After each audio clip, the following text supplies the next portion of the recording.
everyone, and welcome to another D&D campaign. I am your host, Justin Hayward. With me are the three players. It's going to be Ashley, Troy, and Shazan. Today we're going to be playing a new campaign called Dice Age, a Icelandic inspired campaign where the adventurers are going to be heading off into a new continent as part of a adventuring company. This is going to be the first episode in the show, as well as a transition from our previous campaign, the Monster Manual, which unfortunately had to end due to one of the cast members unfortunately having to move away due to school purposes. And so we will be continuing on with our campaign series, R.I.P. Josh. He's doing well. He just had to move to a different state for a while, so we might be able to come back to it, but for now we're going to go ahead and start off with a new series. So on that note, we're going to go ahead and start tonight's episode of Dice Age.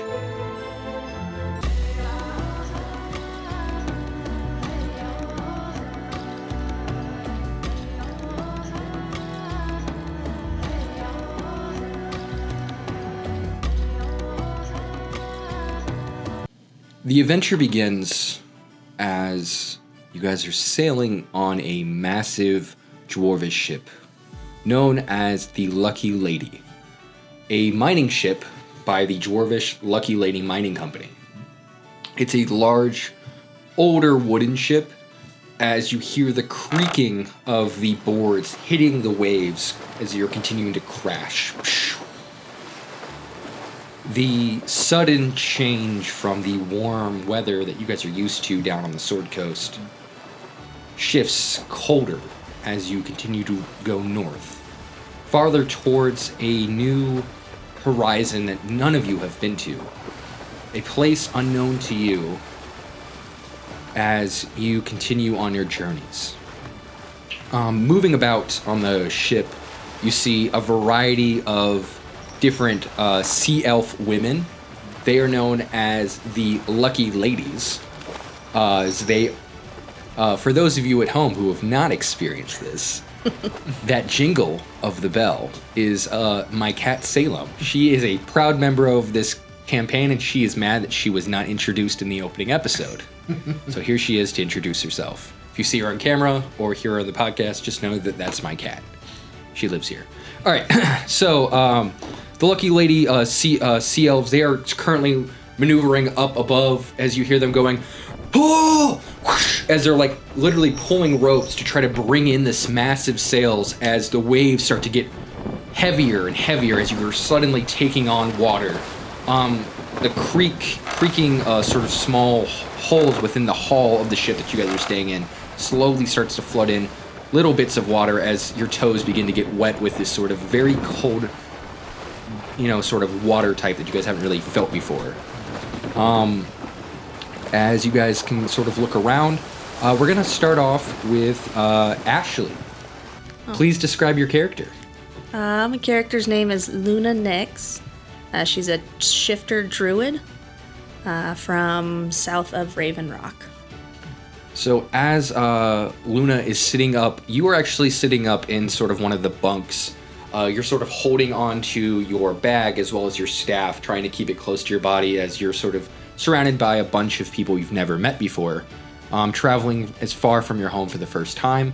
You look around and you notice that there are quite a few shifty, sort of sketchy people who are traveling amongst you. And as you sort of look around, what would you like to do? I guess go above deck, see what's going on. Yeah, so as you sort of drop down, are you bringing all of your supplies with you? Yes. So you bring all of your supplies with you, and you sort of head up towards the top of the deck. As you begin to look off towards the horizon, your eyes take a few seconds to adjust to the bright sunshine that is now shining in this portion of the world that continues to shine in all hours of the day. As you guys sort of make your way up to the surface, you see all of these women who are just pulling onto these ropes. They're pulling in the ropes type as you see massive waves upon waves in the distance as you guys are getting closer to your destination. Amongst the sort of noticeable people would be the captain of the Lucky Lady's crew. She is the sea elf known as Captain Shelley, as well as her first mate, a female Triton known as Finley. So off in the front of the ship, you notice a sort of large hunking man standing there with a large weapon on his back. Troy, will you please describe your character for us? My guy's name is Alfarius, and he's a human barbarian. His face is like totally void of all hair, basically. And then he has a couple like tattoos of like animals and stuff like that on his arms. It's not like completely full, but maybe like a half sleeve on both arms of like animals and stuff. And kind of lanky, like he's not particularly like, you know, super swole kind of thing, but like you can tell he's like pretty built. He's like a swimmer's body kind of thing. A big ass axe. Yeah, so you mostly just see this giant axe on this lengthy individual at the front of the ship, sort of like breathing in the cold air as he seems to be less affected than most of the people below deck.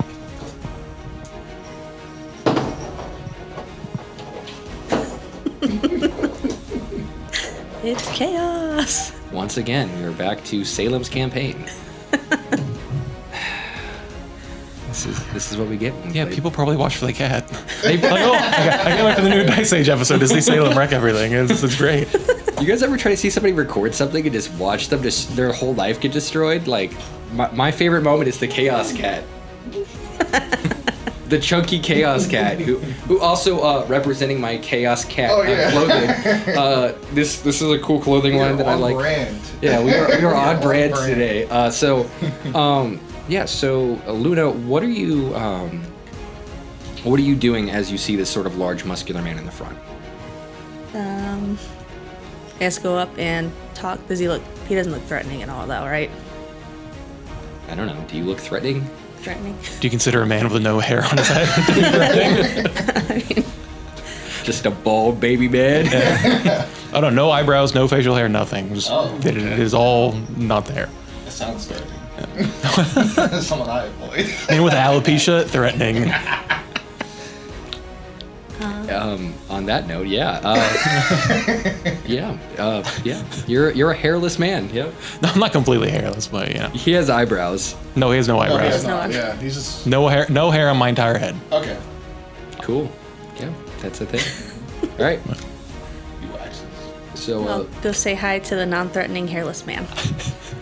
so as you move forward, you're sort of like feeling the ship rock back and forth. I'm gonna need you both to do dex saves for me since you're above deck.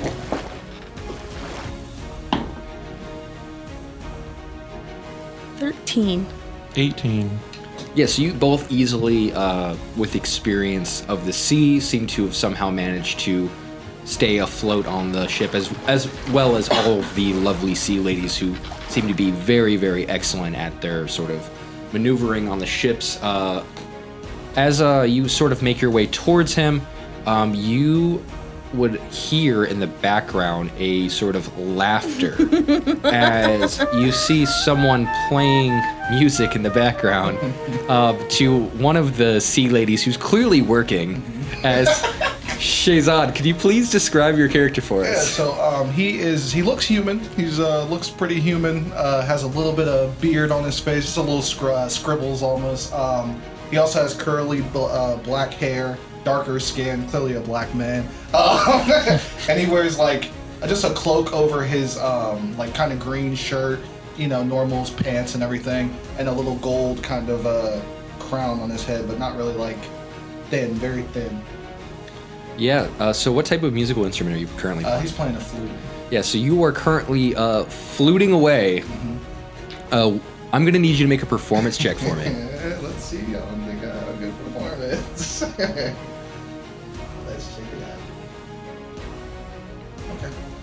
out. Okay. 12. Yeah, so you're playing this flute, and this sea elvish girl who's clearly working very hard is not interested. She's sort of like pulling away, like as she's like, someone else is like, hold down the sails, and she's like trying to grab them, and you're like, like I'm imagining it's got like a little bit of a bop to it, so I'll probably add that in the background for the music. We'll do a little bop to it, you know, like Big Pimpin' or something. but not because I'm not going to get copyright sued for music music slandering. But anyways, so as you're like playing this song and she's clearly uninterested, you guys would be going into your introductory period. So as you move forward, I'm going to have Alfarius. Yes. I'm going to have you go ahead and do a let's have you do a perception check for me to see if you see her coming up. I'm sneaky. Do a dex save. Let's do dex versus perception. Oh. 16. 11. Yes, you would see her coming up. Even though you are enjoying the beautiful waves coming towards you, you would still notice a figure coming up behind you, slowly moving up. She's trying to stealth. She said she's stealthy. Okay, I turn around and like, what are you doing? Oh. I don't know. You're not particularly stealthy, it doesn't look like. No, I was just coming to say hi. Okay, an interesting way to introduce yourself. Sneaking up on someone. But this is a test. Are you testing me? Yes, you passed. Of course I did. As you guys awkwardly introduce yourselves, you guys hear the captain as Captain Shelley sort of yells off in the distance. She goes, "Anyone who doesn't belong on my deck, get your butts back down to the cargo hold. I can't have us losing any more cargo." As you see one of these barrels slowly starts rolling off the ship. I need you actually to make another deck save for me to see if this thing's gonna hit you or not. Belong on your what? What? Belong on your what? Deck. 18. Is it dex save or dex check? It's a deck save. Okay, then that's a 20. Yes, you are playing your flute, and as this barrel sort of rolls past you, you can't help it. You just can't help it. I'm on the barrel. No. You slide past it like it doesn't even phase you. You just still play it and you're just like. Did you need that barrel? Any barrel would be helpful, but I'm afraid I'm a little busy at the moment.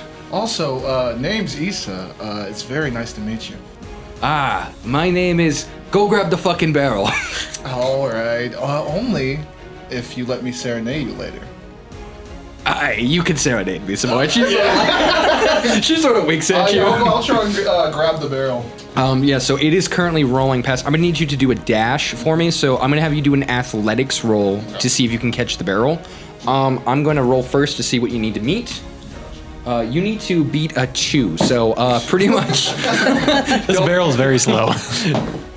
Well, that's a 9. Yeah, so literally, as you sort of like hold it with your foot, as you're still holding the flute, and then the captain comes by you again, and she like puts her hand on. Well, no, actually, not the captain. It would be the first mate. Kind of puts her hand on your shoulder, and she goes, "I believe the captain said get below deck." And I believe that you are one of the most beautiful women I've ever seen in my life. Whoa. Get below deck, sir. Definitely, and here's that barrel for you. She grabs it from you and like Pick it up. I'm gonna lift it with my toe. she like you try to lift it with your toe and you it's like- realize it's actually super heavy. Look. And she like easily picks it up. Is she a big, strong woman? Yeah. Okay, I'm attracted.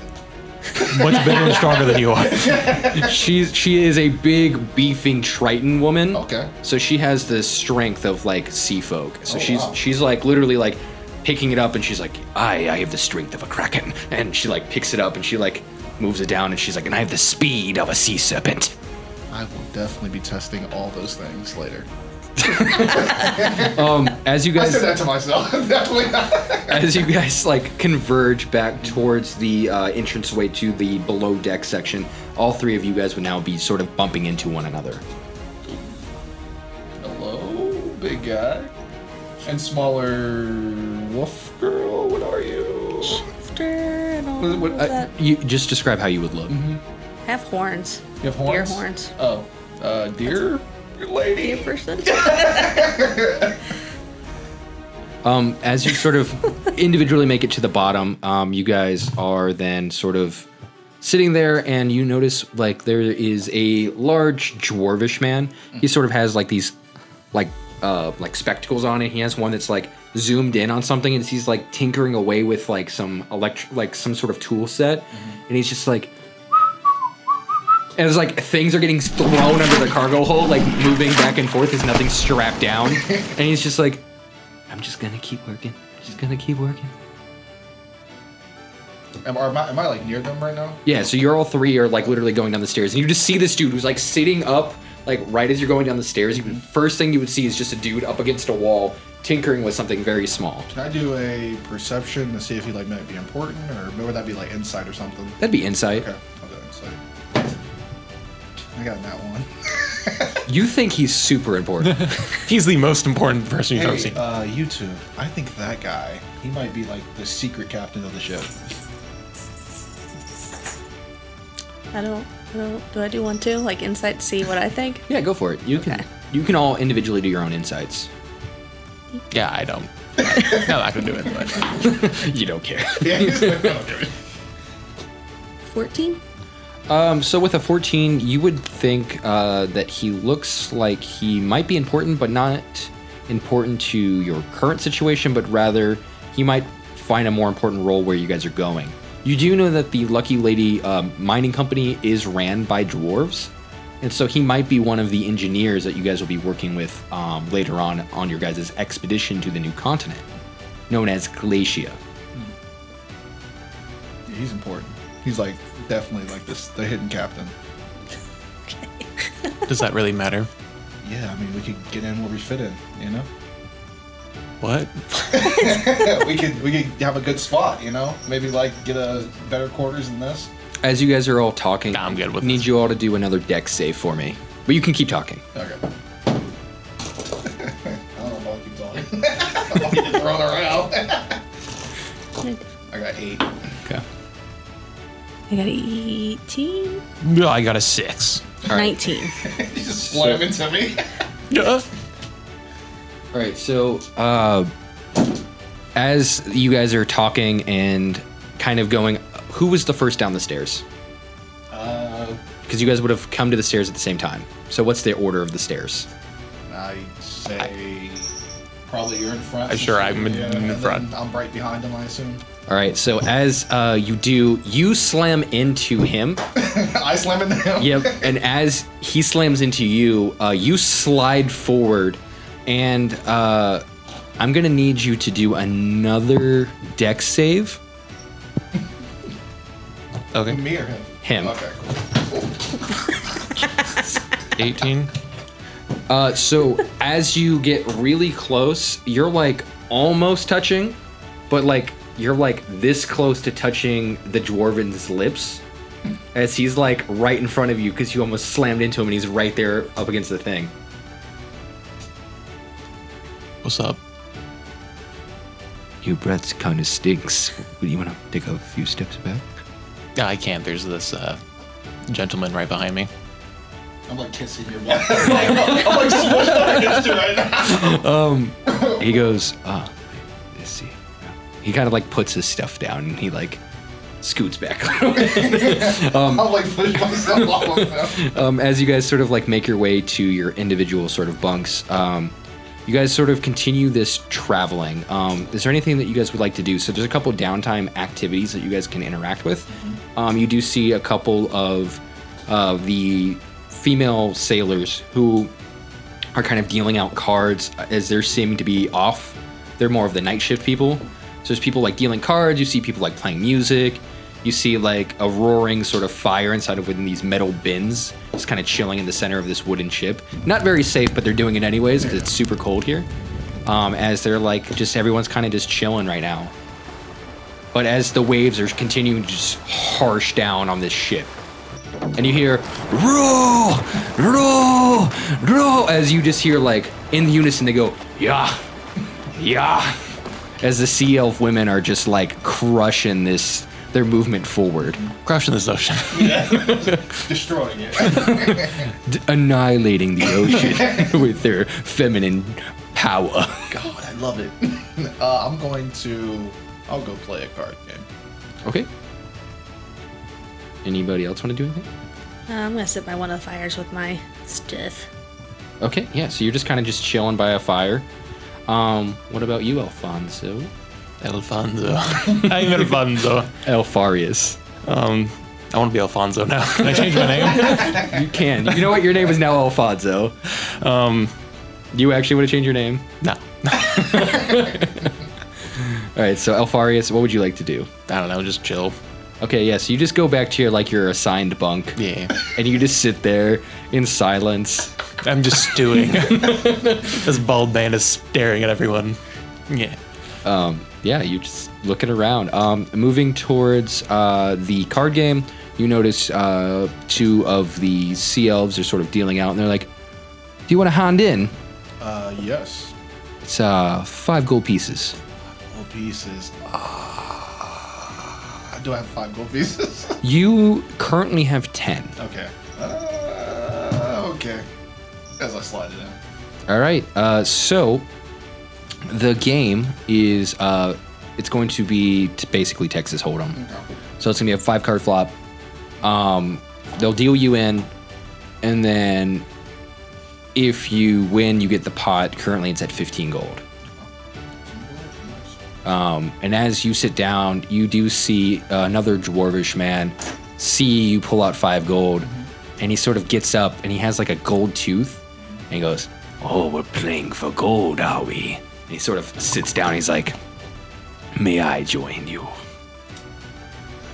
Can I do like some type of insight? If he's like really good at the game or something. Go for it. Yeah, you can do it. Okay, yeah, I'm like, fuck.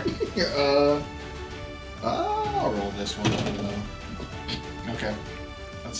That'd be This is the most important man you've ever seen. I know, like this guy? Yeah, he's the best player ever. I keep rolling really crappy on insight. I have a 7. I have a +5 to insight. Yeah, goodness. Yeah.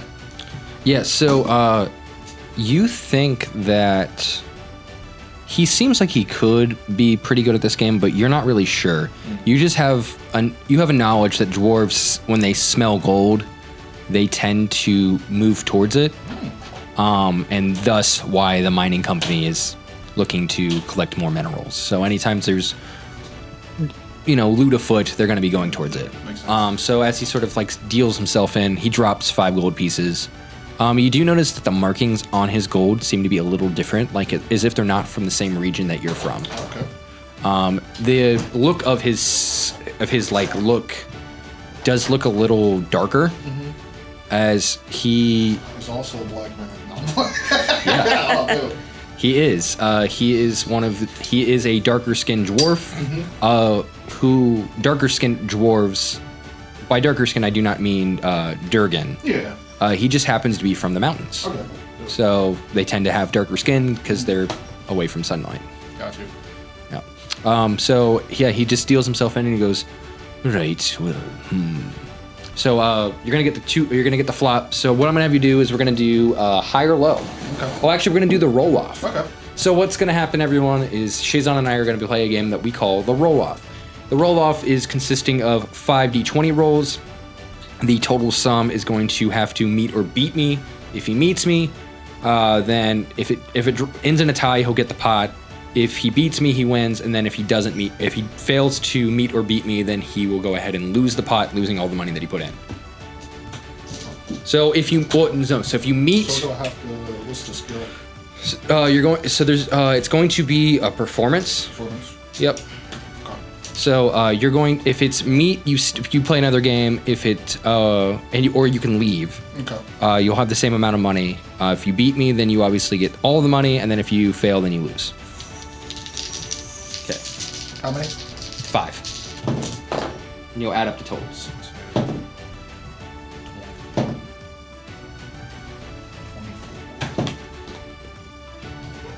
You're definitely gonna win. Okay. So add up all your numbers, and then I will show you the number that I have, and we'll see if you beat it. What the fuck? 46.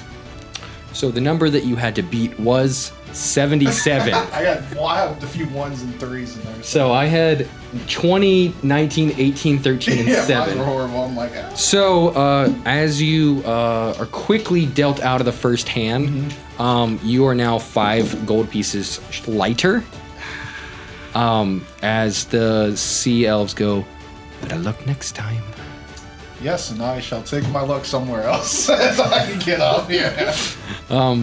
Sitting by the fire, Luna, you would smell something cooking inside of a pot as you see a little, like, his little gnome, and you see him, like, sitting there. He's just like, I'm just gonna stir up these here turnips. Would you like one? Yes, please. And he, like, well, actually, sorry, it's a hobbit, not like a halfling. And he, like, pulls up, like, a pot of, like, potato soup, and he's, like, slobs it onto your, like, little plate.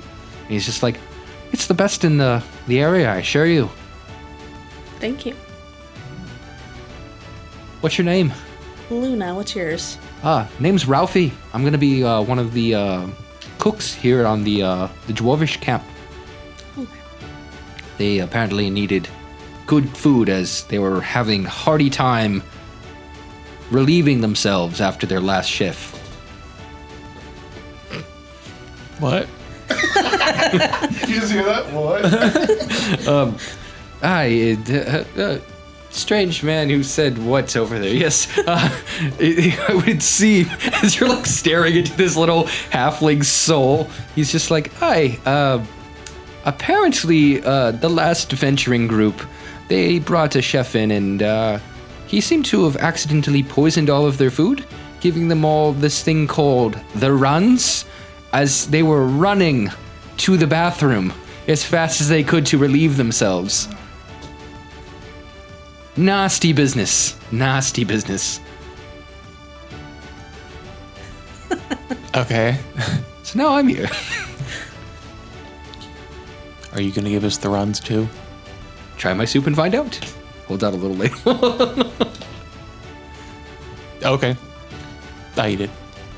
Yeah, so as you do, it tastes really well done. Like, it's a basic stew, but it seems to be like you taste a little bit of potato, and it looks like there's some like he probably pulled some of the salted pork that they had brining in one of the barrels and sort of pulled that out too and sort of added it to the pot. It seems like all the guards are eating as well, so everyone seems to be enjoying this little halfling's stew. But yeah, that's Ralph. Thanks. Yeah. As they're sort of eating their meals, you slowly come over from being sad, and he looks at you and goes, "Oh, little one. Sorry, big one. I apologize. Bigger than you, man. But no, because you sit down next to him, and he's like, "Oh, little one. Oh, I'm sorry. I apologize. Would you like some stew? You look like you're having a rough day." You know, it was good. Now it's rough. I'll take just a little bit of stew. Actually, do you have anything like no meat? I'll take his meat. What? I'll take his meat. Give me your meat. Oh, vegetarian option. Yes. And he pulls out. Most of the elves here are as well.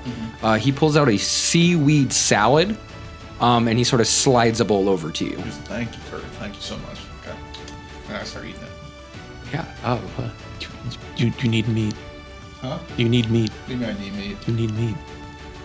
That's how you get big muscles. You need meat. I like to be like quicker. As you say, with like your really thin but like muscular arms. It's like, Since you describe yourself as a swimmer body. Do you have a swimmer body? Yeah.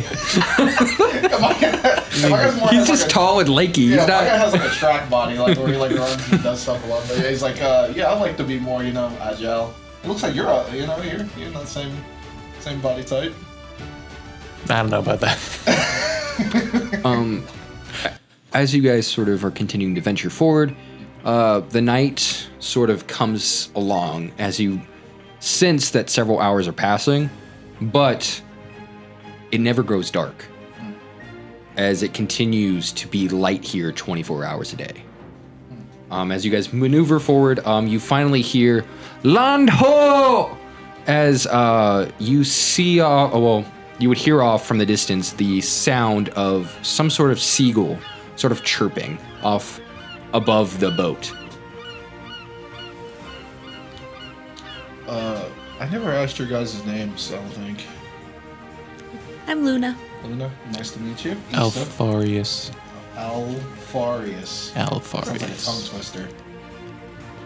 Alfarius. Alfarius. What was yours again? Issa. Issa. Yeah. Oh, I should also tell you guys. So the time of year is currently midsummer. So it's midsummer from where you guys are from, and it is currently going to be light out 24 hours a day. So sleep will be something that you guys in game are going to have to figure out how you're going to play into that, because night will never come, and if you don't sleep, you will take levels of exhaustion. So you need to determine how long is an 8-hour day.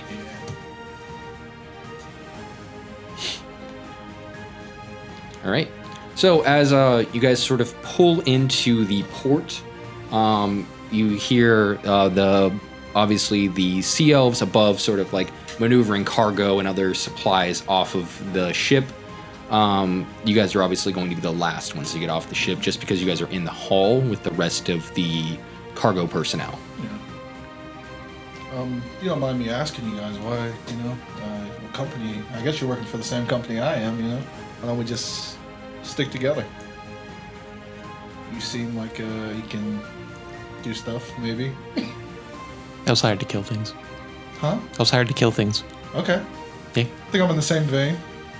Cool. Yeah. Yeah, it's great. They're paying me to kill things. It's great. Yeah, I don't know. Killing's great sometimes, yeah. If it needs to die, I guess. What? Like, killing's okay sometimes. I don't like to kill all the time, No. All right. What about you, though? You want to join our little, I guess, kill happy group, Yeah. Yeah, yeah. Yeah. See, It's she scared got me it. a little bit. That's okay. Now she's got it. As you guys make it onto the top deck of the ship and sort of get off, the blinding light is the first thing you guys would notice from the dark cargo hold into the surface, and then followed by a swift breeze.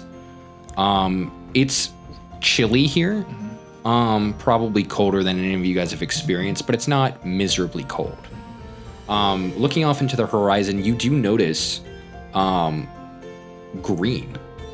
The entire platform of the entire landscape is completely covered in a lush green sort of moss. As you guys sort of can smell salt and smell like the seagulls, and you see these moss-covered huts, and these little sort of gnomes sort of like outside of their homes, like guarding and like doing outside activities, as well as these large improvised tents that it appears to be where the cargo hold is being moved towards. Where's the one lady? What was she?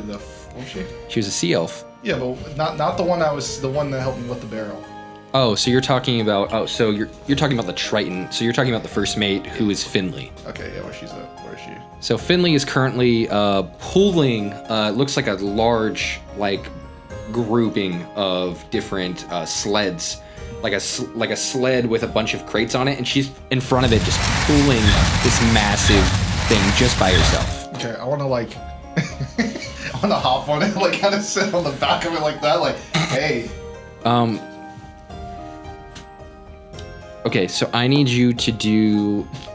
Let's have you do a performance check first. Let's see what you get. Dirty 20. So she feels it suddenly grow heavier, and she stops for a second, and she's like, "Did you add another barrel?" And she looks up and she sees you. Mm-hmm. What are you going to say? You will have advantage of whatever you say here. Okay. Another barrel has been added, and I wink. Oh, gods. So how do I put this nicely? The thing that you probably wield between your thighs is not the thing that I would like. Oh. Oh. Would you like something else? And she, as she says that, you see Shelly, the captain, sort of come up and squeeze her butt, and she sort of just walks by you, and she goes, "Yeah, that's my booty." Wink. Oh. Tight knit crew, huh? As I slide back to them. There's a reason they have a female-only crew.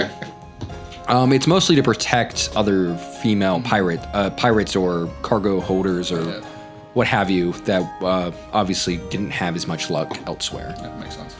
So anyways, as the crew sort of gets pushed along, I'm assuming you get off the barrel. Yeah, I'll slide back over there. Yeah, he's just sitting on there. He's like, all right, you go the rest of the way. I'll watch. So as you guys are maneuvering, you guys are told that you're going to be meeting Grover Golden. He is the dwarvish explorer and engineer leading this expedition, and he is who essentially you guys will be working under. You guys would have gotten that in your initial instructions when you guys were hired on. He is currently residing within the tents. As you sort of continue to walk, feeling the luscious grass and smelling the green sort of air, this midsummer day here within the this portion of this land is called the Skiff. This is a small continent just on the edge of Glacia. As each of you guys sort of ventures forward with your belongings, you're heading straight towards Grover, who is in one of the lead tents. He's currently mapping out the first island known as First Pass Island of Glacia. He's currently has the map in front of him, and he's going, "Okay, so we need to go this way in order to get there." Oh. And as someone sort of steps forward, it is the sea captain, Shelly. She goes, "Grover, I have brought in your cargo as you've requested, as well as these young adventurers. And it is the three of you and the little halfling chef. As well as you notice there are three other dwarves amongst your guys' party, two of which you saw. And he goes, the new recruits. Welcome. I am going to be in charge of this endeavor. My name is Grover. I will be focusing your endeavors here as we move into a new world. We have passed the world of Marshall Plains. Just ahead of us, we will be heading into Glacia, the first continent that we've come into, and the plane of water. All of you will be going there to collect minerals for the Dwarvish Mining Company. That was going to kill things.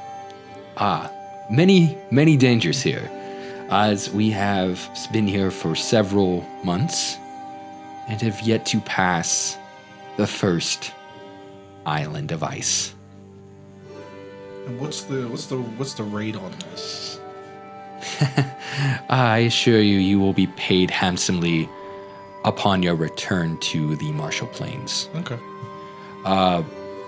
My understanding is if you can collect the minerals and materials that we require, you shall be paid both in the interim of here and a vast sum on the way back. Okay.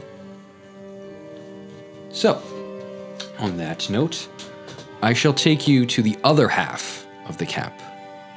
And as he sort of leads you guys through the you guys see the grass sort of section sort of change over. As you guys reach just the edge of the camp, you see the formings of ice crystals on the ground as suddenly it shifts, and you see a large ice bridge just ahead of you with two dwarves on both sides.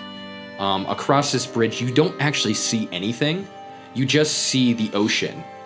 And it looks like there's just a small ice bridge in the vast ocean. I look over to them. Is this safe? Probably not. Can I piggyback? Okay. Jump on his back. So you jump on his back, and Grover looks at you both and goes, What? we haven't installed the guardrails yet. That's like the next thing, but you'll be fine. It's fine. This is a slick ice, but it's fine. As you see the two dwarvish guards in the front, they are known as Axe Hand Ace and Benji. They are the guardians of the Veil. I will not say anything. Yeah, I'm just on his back. As you see just on the outskirts, in between them of this sort of ocean, you do see what looks like a bunch of dwarvish runestones, like rock-like runes that are completely standing in the middle of the air. And then you see a black hole within it. And as you guys are then following Grover, you are led through this hole and transported to the other side of the bridge. Oh. Okay. And as you do, you literally are transported to an entirely different place.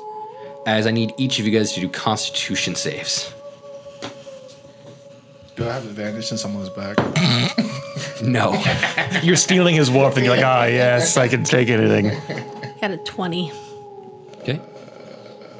So if you get less than a 5, you will be taking a point of damage. Guess 14. what? I got a 5. So 5 or more, you're fine. So for those at home, during this adventure into the continent of Glacia, they will be continuing to make Constitution saves. As they make them, if the party member makes less than a 5, they take a point of damage. If they were to fall into the water / ocean or etc., it's an automatic fail, and for every minute that you're in the water, it's going to be 1 hit point. So basically, this is going to be a very, very rough place. As you guys go onto the edge of the ice bridge, continuing to move forward, you guys are seeing an entirely sort of concussed ice sort of structure. As you see, rather than moss-covered houses, you see igloos. And then you see just up ahead a large caribou man. As he's sort of standing there, roughly 8 or 9 feet tall, his antlers roughly 12 feet tall, making him roughly 12 feet tall. As he sort of sits there and goes, "Oh, hey there, how's it going? Welcome on over. Welcome to Glacia. Hey, I'm the leader of the caribou people. I'm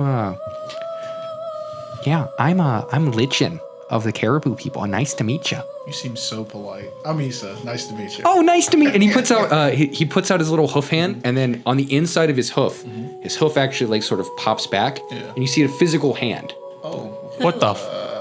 Yeah. Oh, And then it like sort of slides back on like a glove. And he's like, "Yeah, you just gotta take my mitts off. No big deal here." Any Hoosers. Yeah, welcome. This is Glacia. It is in the realm of water. So, fun fact for all of you water peoples. Over here in Glacia, so most people think the plane of water is going to be mostly, the liquid nature, but no, oh gee gosh, we actually have frozen stuff here. Yeah, this is the Great White North. It's a great place here. Yeah. This guy, right? Am I right, guys? This guy. This is a guy. Yeah, I love this guy. Anyways, so yeah, you guys are going to be staying here on the caribou side, just because you guys are going to be venturing off into different locations.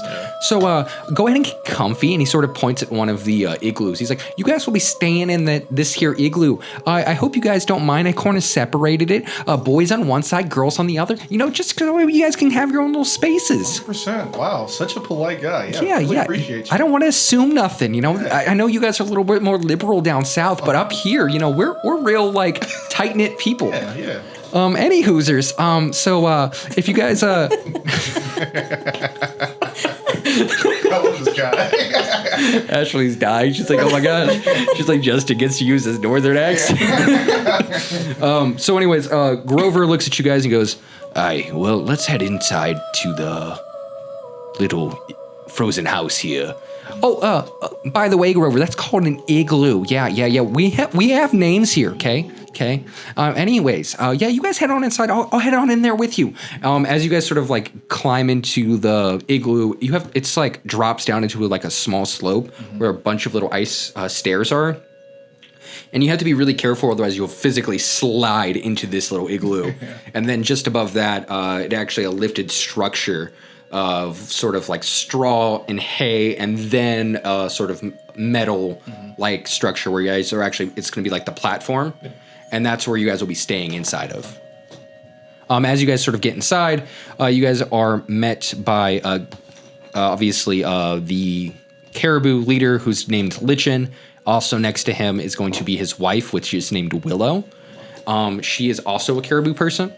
And his daughter, who's named Blueberry. And then there's also another person who's named Mushroom, who's also going to be, that you guys would have saw, sort of walking around. But just inside this room, it's going to be the three of them and a little gnome that is kind of sitting in a corner. You see him sort of like wrapping up his bag and stuff. And he's like, all right, well, this is where you guys are going to be staying. You guys are going to be staying inside of, this is called the Beeloo, because we have the Alu, you know what I'm saying? Mm-hmm. Anyways, yeah. And then he goes, you see that clearly the dwarf is sort of kind of fed up with the nicenesses. And he's just like, that'll be all. You and your family can head off. He's like, but I want to really introduce. He's like, that'll be all. You and your family can. Oh, no, yeah. Issa, as I go through each of the members. I'm like, nice to meet ya. Nice to meet ya.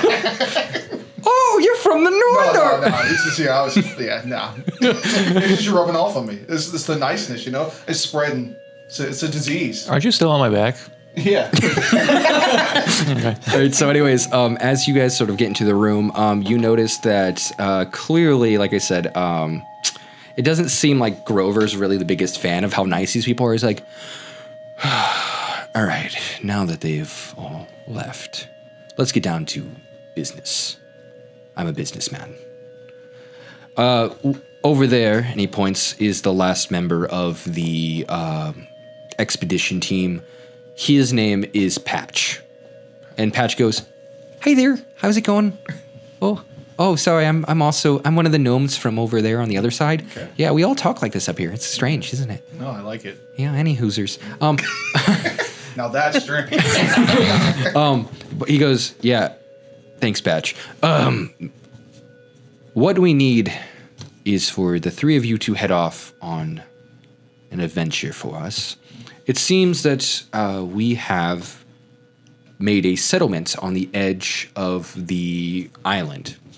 This island is known as First Pass Island. Yep.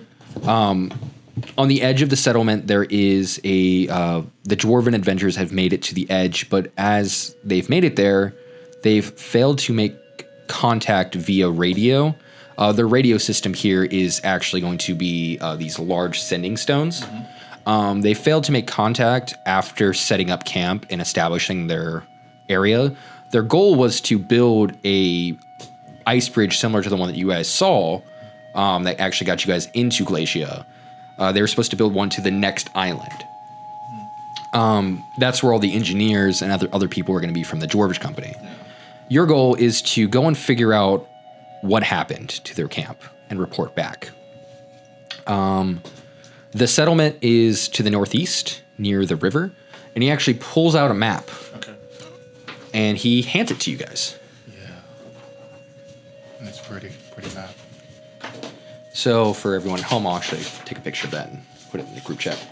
But essentially, he says that this is the Caribou side. You guys are currently in Caribou Camp. Towards the northeast is the Dwarvish settlement.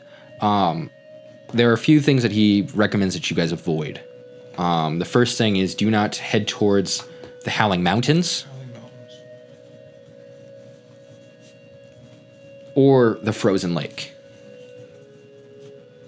As the Frozen Lake is known as the Brittle Bones Lake and has been notoriously known for having a thin sheet of ice over the lake that freezes and melts from the sunshine, and people have fallen into the Brittle Lake. in the mountains, they've heard noises of monsters, and adventurers have not come back. That sounds like where I need to go. He recommends that you also avoid the areas known as hotspots. These are areas that adventurers have camped before. There are these natural volcanoes that are underneath the ice that create steam once they hit the water. This steam has created a situation where, while it's nice to be there, near these hot spots, and you'll sleep there, when you wake up in the morning to walk away from them, after 30 seconds, your body completely freezes, and you die. You said they're volcanoes? You die. Yeah, they're like basically hot springs. And so that is really all he recommends, is that you guys head towards the Dwarvish settlement, avoiding these specific areas. They've marked any potential areas that they found excavating this area. A lot of adventurers have obviously gone through this travels. A lot of them have not made it back. So we stopped paying people up front. Wow. So, if you survive and make it back to the material plane on one of our ships, loaded with money. Right. On that note, so this is going to be for you, the players. So this is additional things that you guys will get paid as players. This is your motivation. Yeah. So it's going to be 300 XP as your reward, 20 gold pieces each, and 1 day of R&R. You can use this R&R to focus on skills, building up specific talents, or other things that you would like to do. For example, if you really want to get good at one of your skills that you are not currently good at, or improving it from, say, a 4 to a 5, those are things that you'll be using your days off to do. Okay. It takes 3 days of R&R to bring a skill from a 0 to a 1, or essentially a 4 to a 5. But that is what he is offering you guys. How much gold was it? 20 gold pieces per person. So it's 300. Wait, what? How much gold? Sorry. 20 gold pieces of gold each, and 300 XP. Okay. The XP means that even if you guys do nothing else on this adventure, you guys will level up from level 1 to level 2. Nice. Now that we have gotten the generals out of the way, are there any questions of me before you head off? Yeah, well, you know, something just seems off about you. You're not as happy as the rest of these people here. As I grab past him, I'm like, I'm around. He smiles, and you see he looks very tired. Be here a few months. Tell me if you're still as chipper. You know, challenge accepted.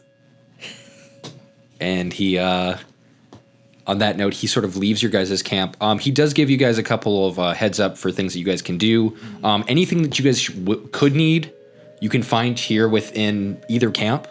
So you can go to both sides, collect whatever supplies you'll want / need, and then head off on the adventure. Everything is free for the supplies that you'll need. The only exceptions are that you guys can't get armor / weapons, or you guys can't get magical items. Those are the two things that you guys won't be able to receive from the camps, but everything else is supplied. On that note, we are going to end episode 1 of Dice Age.